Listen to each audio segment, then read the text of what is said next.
aboard the wonderful, the phenomenal Mercedes EQC.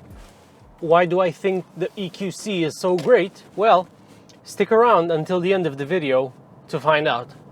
I've spent a few days with the EQC400, currently the only EQC you can buy, although since it is branded the 400, it does suggest that Mercedes does plan on launching additional variants. So even if the manufacturer has no plans to make additional EQC variants, it has branded this car the 400 to suggest how powerful it is in relation to the rest of its range. So it's about as powerful as one of its 400 branded gasoline or diesel cars. What does that mean? Well, this EQC packs 408 horsepower and 765 Newton meters of torque. And I'm not going to mention the RPM where that kicks in because both of them are instant. I mean, this is really a quick car. Mercedes provides a claimed 0 to 100 kilometers an hour time of 5.1 seconds, and it feels every bit as fast, if not faster. I mean, that colossal torque figure is akin to being kicked in the back, like kicked by some big animal or a dinosaur or an elephant. In fact, yeah, this is a very good analogy. Accelerating in this car, flooring the go pedal, is just like being kicked by an elephant. And that's a good thing. So when you stop, put your left foot on the brake, right on the gas, and let it go. Wow.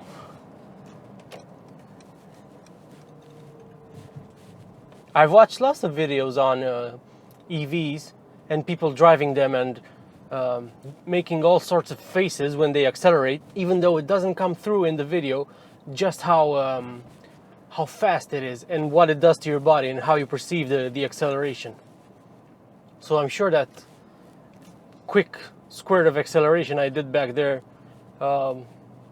didn't look especially dramatic, but I can tell you that from inside here it is. It really is. This particular EQC that I'm driving today is a very well-spec'd example that has the 1886 pack, which is like 8,700 euros, and it adds a lot of stuff, including 1886 badging. And if you're wondering what the year stands for, it's the year of the first Daimler car.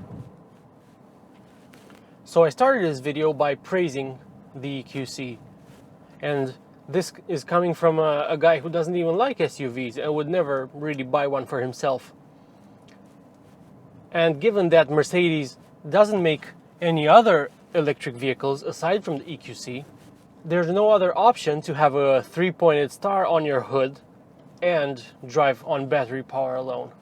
But even for an SUV, this EQC minimizes the usual SUV drawbacks, because the battery is in the floor of the vehicle, so it lowers the center of gravity compared to a traditional SUV.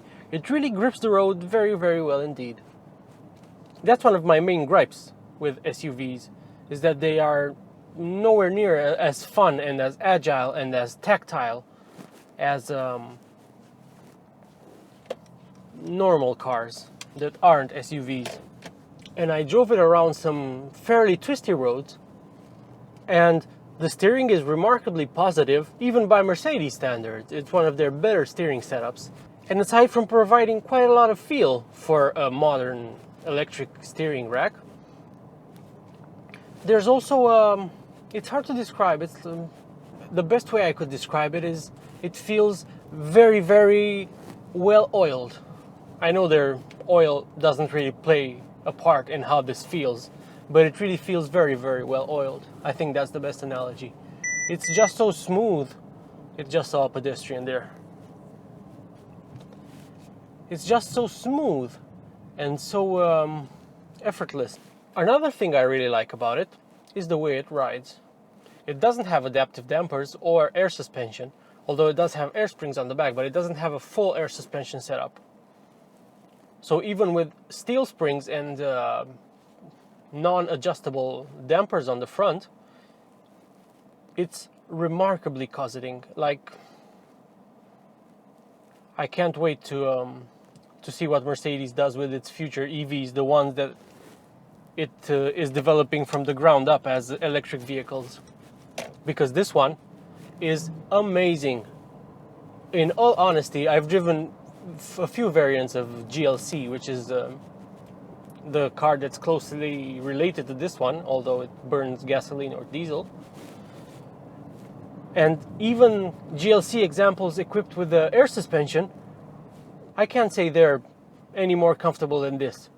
This feels like it has air suspension all around, even though it doesn't. Another highlight of this EQC driving experience is just how quiet it is.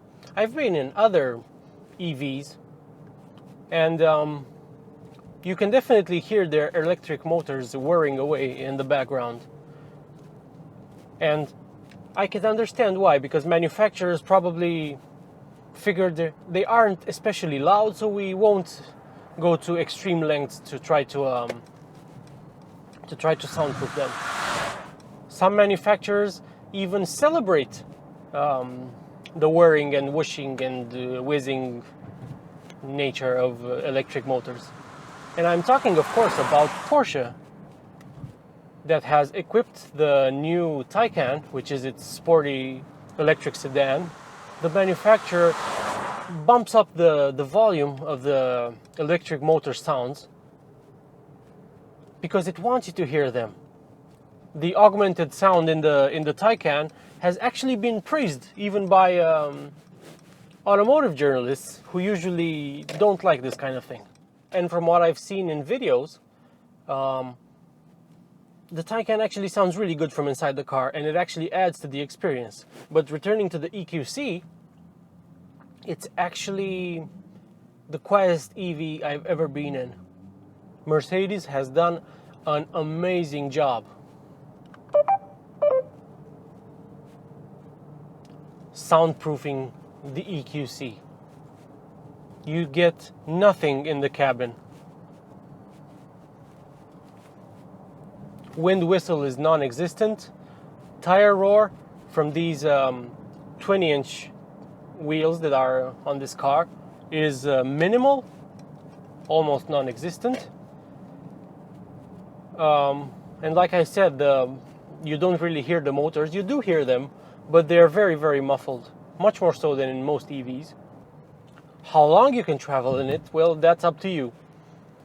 Mercedes quotes this vehicle as being able to do 417 kilometers on one charge of its 85 kilowatt hour battery, of which 80 kilowatt is its usable capacity.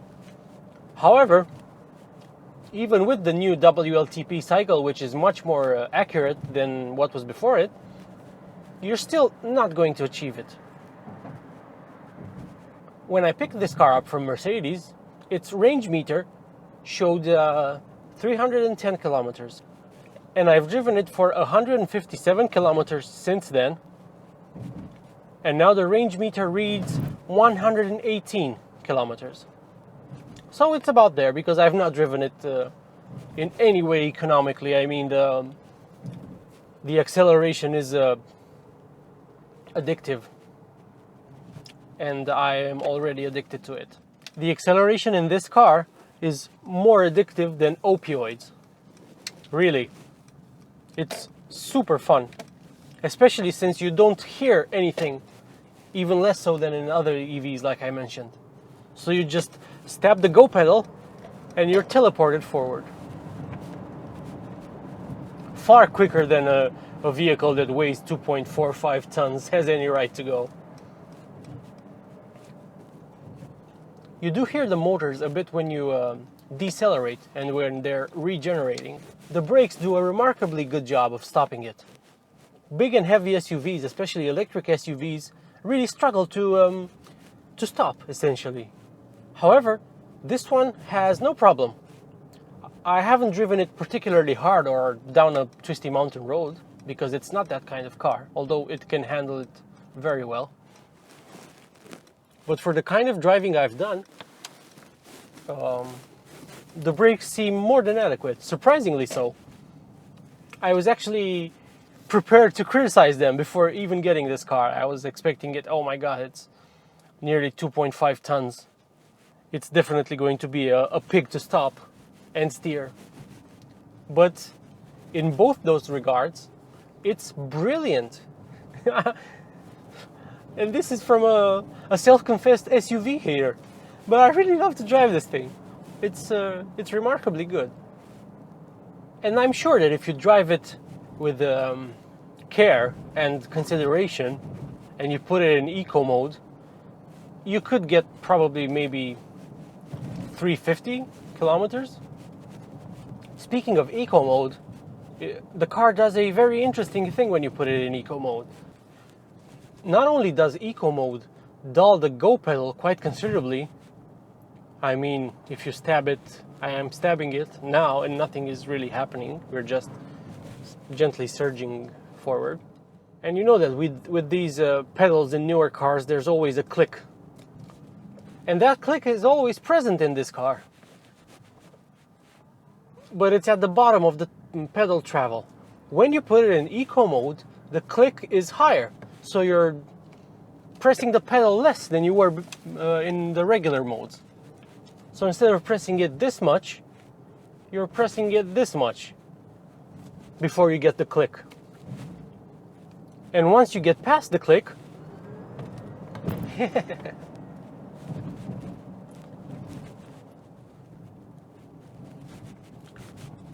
looking around this EQC interior, you do see the bits that it shares with the regular gasoline and diesel burning GLC. Part of the lower part of the door cards, the lower part of the dash, and all the switches and the buttons and whatever. Bespoke to the EQC are these rose gold trimmed air vents, which they look alright. I like them. And even if this two-screen setup looks like in other Mercedes, it's actually recessed back in the dash, so you it feels like it's a bit further away from you. And there's this nice trim around it. It feels quite special. And this this trim here on the door, which goes all the way around the dash, is also pretty cool. However, if I am brutally honest, and I'm gonna be brutally honest, the regular GLC feels better screwed together than this car.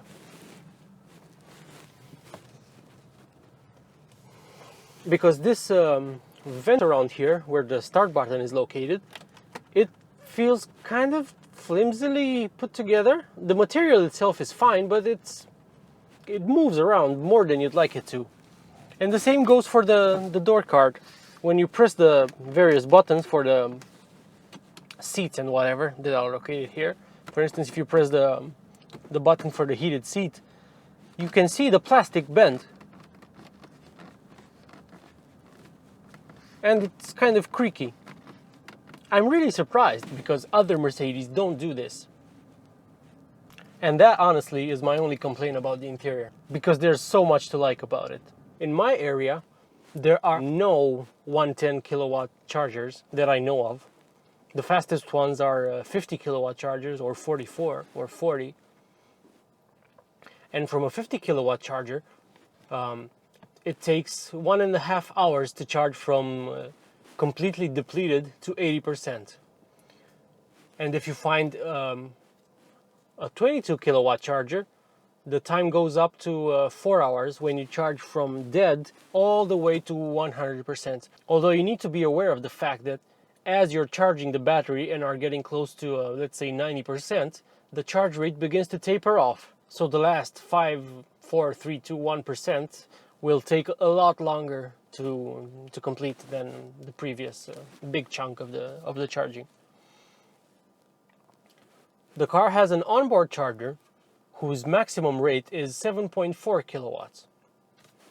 And if you rely on that and charge it from fully depleted all the way to 100%, Mercedes says it'll take around 13.5 hours. Betraying its internal combustion engine car roots, the EQC's charge port is located where you would expect to find the fuel filler. in a normal car. Once you open that up, you are greeted with a Type 2 or CCS connector, which are covered by two flaps, which you can open individually or at the same time. I'm a huge fan of the EQC. Over the few days I've had the pleasure of driving it, I've fallen victim to its charm. It's amazingly comfortable. Let's see the speed bump. That's a big speed bump, trust me. And it hardly felt it. It's amazingly comfortable. It's remarkably fun to drive. It has a great interior. I personally like the way it looks from the outside, although I'm not going to comment on that at all. And the performance it offers is remarkable. It really pins you to your seat. Like, I know that might be a cliche thing to say, but it really does pin you to your seat. Its disadvantages? Well, its range maybe could have been a bit longer, but at around 22 kilowatts per 100 kilometers, it's more efficient on the move than either the Audi e-tron or the Jaguar I-Pace, even though those cars have a bigger battery than this. So the fact that it achieves the range that it does with a small, around 10 kilowatt hour smaller battery pack than those cars is an achievement. However, I must mention the fact that this car is only as good as the charging network in your area. It's a remarkable experience being on board the EQC. It's a stunning EV, it's a great car, it's super well engineered, it's beautifully put together, aside from these two flimsy-ish bits of the dash and door cards, but those are really minor niggles and you'll forget about them. It has so much technology on board that I didn't even have time to mention. And it's not just good for an EV, it's good as a car. I like it a lot.